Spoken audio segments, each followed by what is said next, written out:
Je voudrais, Jean-Claude, que vous preniez ma attention parce que Oui, attendez, je vais vous dire, c'est quelque chose. Alors, 123,80. Effectivement, c'est un peu élevé. Je récupère vite et ça y est, tout de suite, les images. 8h, 4h30 ce matin, heure de Paris. Il est 14h30 de l'après-midi en Australie. Super départ de Mansell, suivi par Senna et Piquet.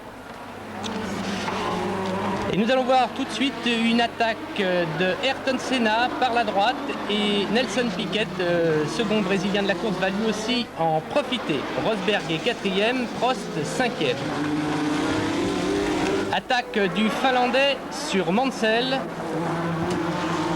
Rosberg est 3e. Deuxième tour, Rosberg double Senna. Un peu plus tard, Rosberg a pris le commandement. Piquet numéro 6 est second. Prost est 3e devant Mansell. Déjà pas mal d'abandon.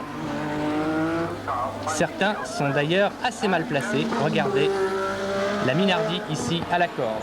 Une demi-heure de course. Prost est toujours 3e derrière Rosberg et Piquet.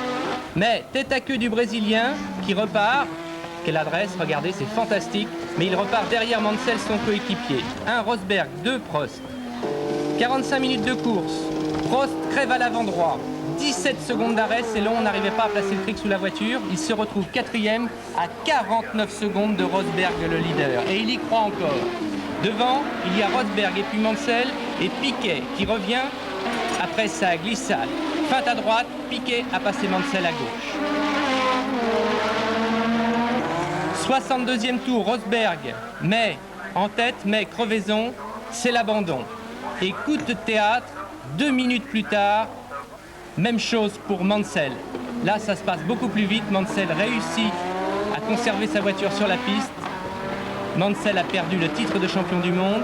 Ce sera Piquet ou Prost qui seront champions du monde. Mais comme Piquet doit s'arrêter pour changer ses pneus, Prost hérite du commandement qu'il ne perdra pas jusqu'à la fin de la course. Premier Prost, deuxième Piquet, troisième Johansson, cinquième Philippe Streiff.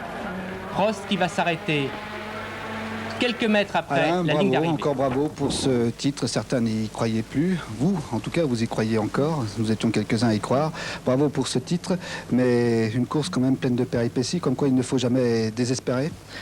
De toute façon, c'était déjà avant le départ une course pas comme les autres. Donc, de toute façon, on s'attendait durant la course à avoir quelques problèmes, quelques péripéties. On ne s'attendait pas à avoir des problèmes d'essence, on en a eu.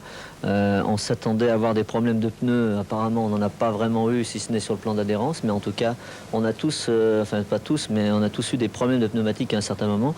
Et notamment des crevaisons. J'ai crevé à l'avant droit, Keke a crevé, je crois, Nigel a crevé. Et c'était le style de course où de toute façon il fallait avoir le moins de problèmes possible et ne jamais se décourager, essayer d'aller jusqu'au bout. De toute façon, quand la chance doit être là ou la réussite, on appelle ça comme on veut, elle est là. Donc aujourd'hui j'avais une voiture absolument super. J'avais simplement un problème d'essence. Mon ordinateur me montrait que j'avais 5 ou 6 litres normalement en moins. Donc je ne pouvais pas espérer finir la course. Je me suis dit à un moment où je gagne, où j'arrête pour l'essence. De toute façon, j'étais décidé à tenter le tout pour le tout. C'est ce que j'ai fait. J'ai terminé avec normalement 5 litres en moins, mais c'était certainement l'ordinateur qui était faux aujourd'hui.